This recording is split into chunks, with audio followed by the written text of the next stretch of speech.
頼むぞ。 Dekat lagi. Sebaliknya, Komura juga ingin melihat Mie-san, dan di situ mereka pun saling menatap satu sama lain.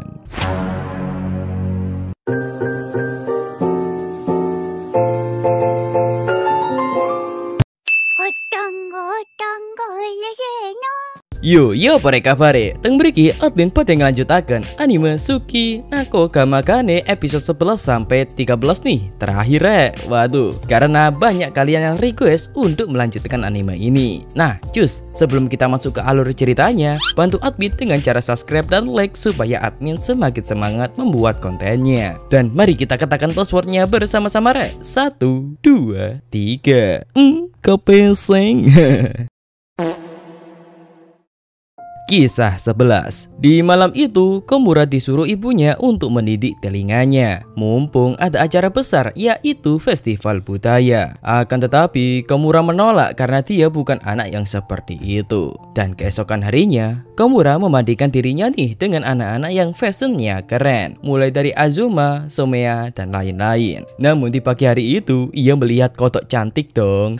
Sontaklah, Komura bertanya apa yang telah terjadi kepada Mie-san. Mie-san bilang kalau ia menjatuhkan benda kecil. Tapi sebelum Takuma membantunya, ketemu duluan dong benda tersebut. Dan ternyata benda itu adalah tindi. Sehingga Komura bingung sebab ini pertama kalinya ia melihat Mie-san memakai tindi. Dan Komura membayangkan Mie-san akan memakai tindi itu. Namun saat dilihat nggak ada sih. Mungkin ia cuma salah paham. Namun tiba-tiba salting nggak tuh?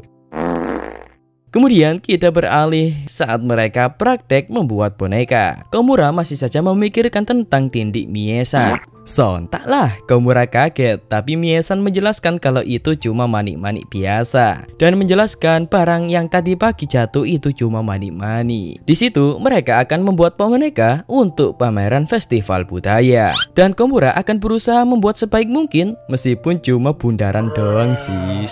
Lalu Mie-san bertanya apakah menindi itu harus melubangi pakai jarum. Iya, kata Komura. Tapi Komura menjelaskan ada jarum khusus untuk tindi. Memang menindi itu imut, tapi melubanginya itu loh nyermin banget, kata Komura. Komura juga menceritakan kalau keluarganya sering menyarankan dirinya untuk menindi, tapi ia yang takut. Lalu tiba-tiba Mie-san mencoba dong mengetes apakah Komura cocok jika bertindi. Dan Mie-san bilang, wah ganteng banget dan terlihat keren, kepeseng.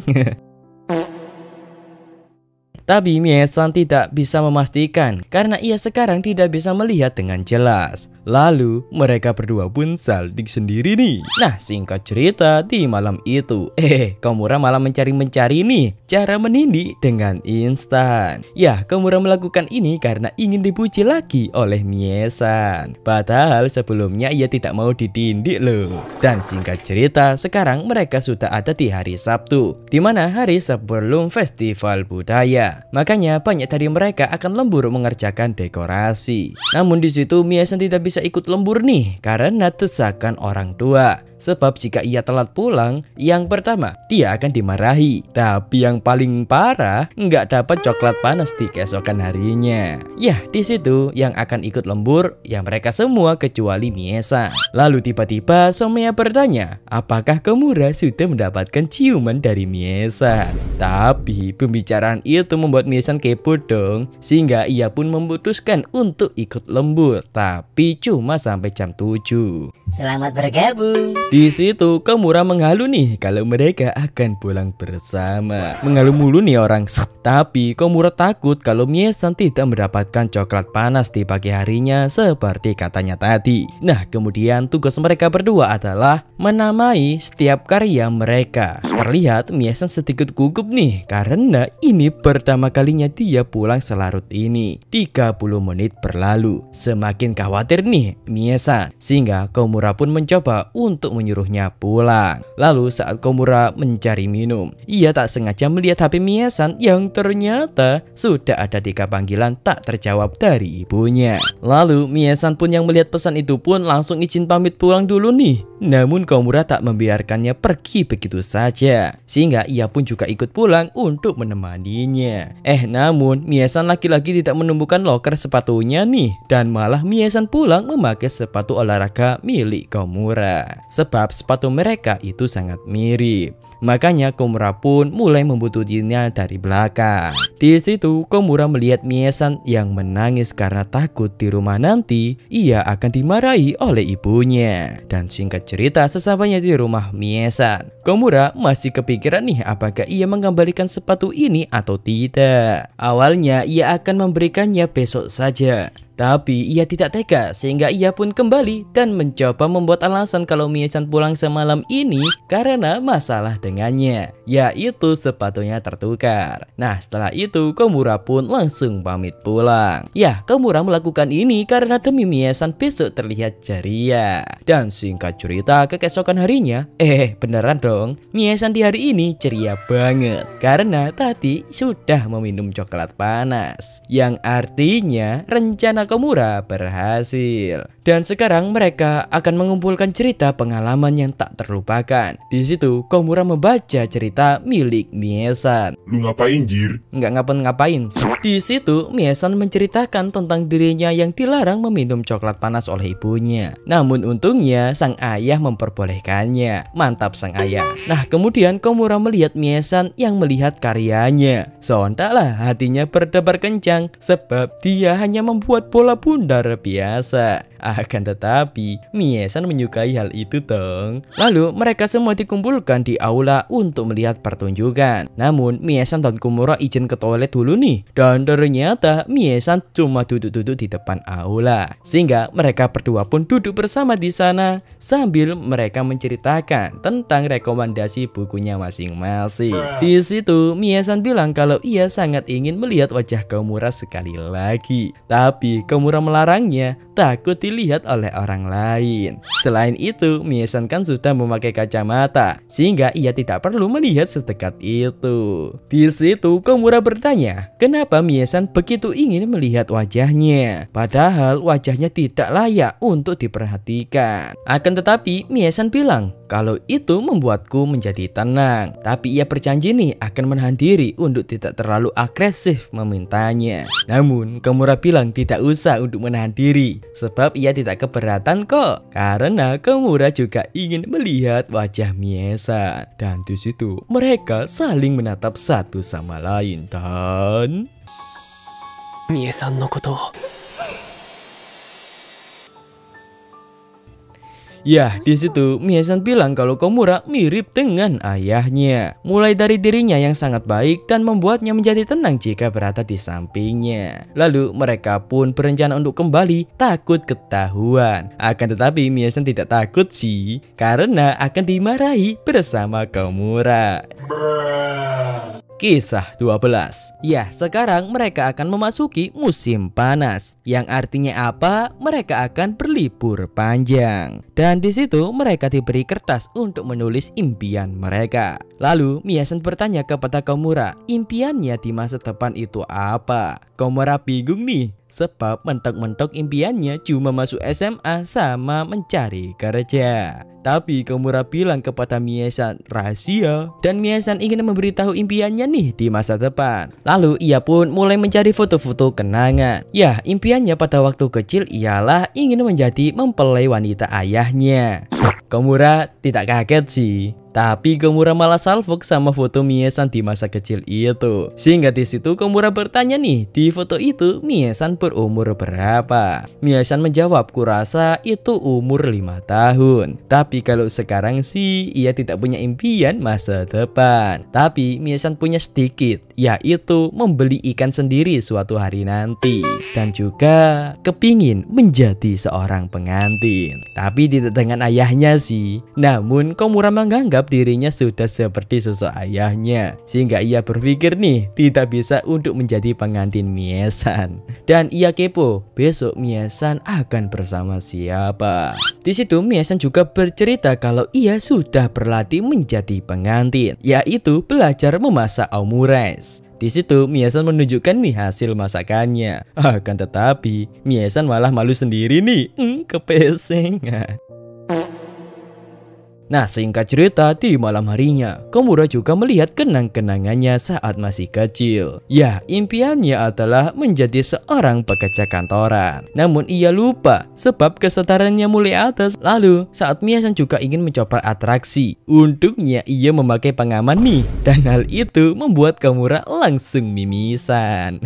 Kisah 13 terakhir. Di pagi hari ini, Mie-san memakai kacamata palsu yang ia beli karena imut. Yang berarti di hari ini ia kelupaan kacamata lagi. Lalu tiba-tiba Mie-san menyuruh Komura untuk memakai kacamatanya. Namun Komura agak malu gimana gitu, karena ini kacamata habis dipakai Mie-san. Lalu Komura langsung memakai kacamata itu. Sontaklah Mie-san langsung salting nih dan menyuruh Komura untuk selfie supaya bisa melihat lebih jelas. Namun Komura menolak karena ia tidak pernah selfie di tempat lain. Namun tak terduga Mie-san membawa kacamata asli dong, dan ia sangat senang karena bisa melihat Komura seganteng ini. Dan Mie-san tidak memperbolehkannya untuk melepas kacamatanya. Lalu saat pelajaran, di situ Komura merasakan lembutnya rambut Mie-san, termasuk juga wanginya yang sangat semerbak.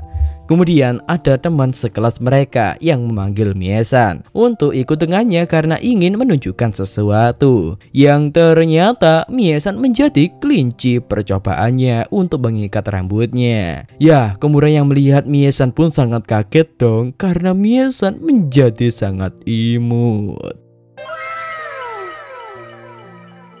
Itu karena temannya yang bernama Maho sangat jago merangkai rambut, sehingga Komura tidak bisa berhenti untuk melihat Mie-san. Sampai berenang pun Komura tidak bisa melepaskan pandangannya. Komura, lu lihat apa Ayu? Nggak lihat apa-apa kok. Lalu saat makan, terlihat rambut Mie-san sangat lusuh nih karena berenang. Lalu Komura menyadari kalau ada nasi yang menempel di rambut Mie-san, sehingga Mie-san pun melepas ikatan rambutnya. Sehingga Komura kecewa nih dan ingin mau mengikat rambutnya lagi. Ya, di situ rambutnya agak basah yang membuat buku Komura agak kusut. Akan tetapi mau pergi dong, alhasil Mie-san pun mengikat rambutnya sendiri. Namun Komura keceplosan, bilang apakah tidak menunggu mau kembali dulu. Alhasil Mie-san yang ngerti pun menyuruh Maho untuk mengikat rambutnya seperti tadi pagi. Sehingga Komura pun hanya bisa salting nih di samping Mie-san. Kemudian saat pulang bareng, Mie-san bertanya apa ikan kesukaan Komura. Komura menjawab salmon, dan Mie-san bilang kalau ia lebih suka ikan hiasan. Ya, belakangan ini mereka sering pulang bareng karena kedua teman Mie-san sibuk dengan eskulnya, sedangkan dirinya hanya sebatas teman sekelas yang duduk di sebelahnya. Nah, di situ Mie-san bertanya kepada Komura, Komura suka baju seperti apa? Tapi Mie-san tidak jadi bertanya dan ia pun langsung pamit pulang. Namun di situ Komura tak sengaja mendengar nih ada laki-laki yang menyapa Mie-san, yang ternyata dia adalah teman SD Mie-san. Tapi Mie-san tidak mengenalnya karena Mie-san tidak membawa kacamata. Dan Komura yang mendengarkan itu pun pergi aja deh, lagian dia kan cuma teman SD. Kemudian kita melompat ke keesokan harinya. Ya, di hari ini lagi-lagi Mie-san melupakan kacamatanya. Lebih tepatnya lupa menaruh di mana. Nah, seperti biasanya mereka akan belajar bareng dan saling berbagi buku. Kemudian Mie-san curhat nih kepada Komura kalau ia bertemu dengan teman SD-nya dulu, tapi ia tidak bisa mengingat wajahnya karena ia sudah dari dulu lupa membawa kacamata. Sontaklah Komura berpikir apakah dia akan dilupakan seperti itu dan kenang-kenangan bersamanya akan hilang begitu saja. Kemudian Komura membantu gurunya untuk membawa barang bersama teman ceweknya. Dan teman ceweknya itu bilang Komura seperti ayah Mie-san yang selalu merawatnya ketika tidak membawa kacamata. Lalu tiba-tiba semuanya datang nih. Lah kalian ngapain jir? Nah di hari ini mereka diberitahu kalau besok adalah upacara penutupan semester dan mereka akan berlibur musim panas. Namun saat liburan itu mereka harus belajar mempersiapkan ujian. Lalu saat pulang, Mie-san sadar artinya mereka tidak boleh sering bermain. Meskipun begitu, Komura akan tetap berlibur bersama keluarganya. Di situ Komura berpesan supaya Mie-san setelah ujian membawa kacamata terus, sebab suatu hari nanti dia akan lupa tentang kacamatanya lagi. Tapi apakah ada yang bisa merawatnya seperti ia sekarang? Karena mereka akan masuk ke SMA. Kemudian kita melompat ke keesokan harinya. Di hari ini adalah penutupan semester dan Mie-san bilang kalau ia sudah ingat teman SD-nya dulu setelah melihat buku tahunan. Komura bertanya seperti apa dia. Mie-san pun menjawab kalau orangnya sering menggodanya karena lupa membawa kacamata. Tapi dia kebalikan dari Komura, sebab Komura selalu membantunya ketika tidak membawa kacamata. Nah setelah pelajaran selesai, mereka pun pulang bersama. Akan tetapi Komura ingin mampir dulu nih ke taman. Di situ Mie-san ingin putar balik lagi, tapi ia tidak memakai pengaman dong. Alhasil mereka pun akan bermain perosotan saja. Di situ Mie-san menyuruh Komura untuk ikut ke dalam perosotan dan Komura merasakan adegan ini sangat romantis banget. Tapi Mie-san menyuruhnya untuk masuk aja dan terpaksa deh Komura harus menguatkan imannya. Di situ Mie-san ingin melihat wajah Komura lagi karena ia sudah menahan begitu lama dan besok mereka akan libur panjang. Makanya Mie-san ingin melihat wajah Komura lebih dekat lagi. Sebaliknya Komura juga ingin melihat Mie-san dan di situ mereka pun saling menatap satu sama lain. Nah setelah itu Mie-san mengirimkan fotonya bersama Komura lewat airdrop supaya lebih bagus kualitasnya. Dan Mie-san bilang Komura orangnya hangat, makanya ia sering berkeringat ditambah lagi tangannya yang juga hangat. Di situ Komura sangat senang karena tidak mungkin Mie-san melupakannya. Karena ada foto ini yang membuat mereka selalu teringat meskipun terpisah. Komura berpesan supaya tidak melupakannya setelah liburan musim panas nanti. Lalu saat akan berpisah, Komura langsung memegang tangan Mie-san karena Komura ingin terus melihatnya dan tidak ingin menjadi sebuah kenang-kenangan. Komura mengungkapkan kalau ia ingin melihat wajah Mie-san besok harinya. Kalau tidak ya bertemu saat liburan musim panas. Di situ Mie-san mengiyakan ajakan Komura dan kita dibawa flashback saat mereka masih kecil. Di situ Mie-san akan membeli sebuah permen yang ia anggap harganya 70 yen, tapi ternyata 120 yen. Dan yang memberitahu itu adalah Komura. Di saat itu Mie-san masih belum kenal dengan Komura dan ia menceritakan kalau ia sering tidak memakai kacamata dan sekarang ini kacamatanya diambil oleh temannya yang entah pergi kemana. Tapi ayahnya bilang kalau dia itu ingin menjadi pengantin prianya. Namun Komura lebih mengkhawatirkan kondisi Mie-san yang membuat Mie-san pun heran nih karena Komura mirip sekali dengan ayahnya. Tapi Mie-san menyuruh Komura tidak usah khawatir tentangnya karena ia tahu jalan pulang sebab ia sudah sering tidak memakai kacamata. Dan Mie-san berharap calon pengantin prianya itu seperti Komura. Dan setelah itu Mie-san pun pamit pulang. Dan hal itu yang terjadi sekarang. Dan itulah anime Sukina no Kamakane season 1 re. Dan anime kali ini pun resmi tamat. Sadaqallahul-adzim. Apakah ada season 2-nya? YTT admin juga nggak tahu soalnya. Oke lah, pesan-pesan kali ini adalah seringlah untuk membantu orang. Mungkin dia adalah jodoh kita. Dan itulah saya admin Cak Movie izin mengundurkan diri. Sampai jumpa di episode berikutnya. Dan mari kita katakan passwordnya bersama-sama lagi re. Dan ada raunya ya kan. Oke, 1, 2, 3. Kepeseng. Roar. Suara admin habis cuy. Maaf cuy gak bisa. Roar. Oh bisa loh. Oke lah, bye bye.